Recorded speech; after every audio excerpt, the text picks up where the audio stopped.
നമുക്ക് ടൊമാറ്റോ പച്ചടി ഉണ്ടാക്കാം. ഒരു 4 ടൊമാറ്റോ എടുക്കുവാണെങ്കിൽ ഒരു ഉള്ളി ഡോമിനേറ്റ് ചെയ്യേണ്ട. ആ ടൊമാറ്റോയുടെ ഒത്തിരി പുളിപ്പോ എല്ലാം വന്നാൽ ഒന്ന് ബാലൻസ് ചെയ്യാനായിട്ട് ഉള്ളി കിടന്നത്. എന്നിട്ട് ഇത് ഉണ്ടാക്കേണ്ട പാനില് ഇച്ചിരി എണ്ണ എടുത്ത് കടുക്, കരിവേപ്പില, വറ്റൽമുളക് ഇട്ട് ഉള്ളി ഇച്ചിരി വഴറ്റിയിട്ട് ടൊമാറ്റോ ഇടണം, പച്ചമുളക് ഇടണം. മുളക് പൊടി നമ്മൾ യൂസ് ചെയ്യുന്നില്ല. ടൊമാറ്റോ വെന്തു എന്ന് പറഞ്ഞാൽ ടൊമാറ്റോ അങ്ങ് മഷിയായി. പകുതി ടീസ്പൂണ് കടുകിനെ ഒന്ന് ചതച്ചിട്ടിടണം. നമ്മൾ ഒത്തിരി നേരം അരയ്ക്കുന്നില്ല. അപ്പൊ 1 കട്ടോരി തേങ്ങ മതി. നല്ല കട്ടിയുള്ള തൈര് എടുക്കണം, 1 കട്ടോരി.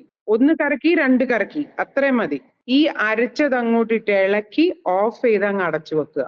അല്ലെങ്കിൽ ട്രഡീഷണൽ ആയിട്ട് ഉണ്ടാക്കുമ്പോൾ നമ്മളങ്ങനെ വെണ്ണ പോലെ തേങ്ങ അരയ്ക്കും. അത് കഴിഞ്ഞ് തൈര് മിക്സ് ചെയ്യും. അപ്പൊ മിക്കവാറും പേരുടെ ഈ പച്ചടി ഇങ്ങനെ ലൂസായിട്ട് കിടക്കും. ഈ രീതിയിൽ ചെയ്തു കഴിഞ്ഞാൽ പച്ചടി ലൂസായിട്ട് കിടക്കത്തില്ല, നല്ല ടൈറ്റ് ആയിട്ടിരിക്കും. അപ്പം ഇതൊരു ഈസി പച്ചടിയാ. ഇതിന് തിക്കായിട്ട് ഇരിക്കുകയും ചെയ്യും, നല്ലതാ കഴിക്കാൻ.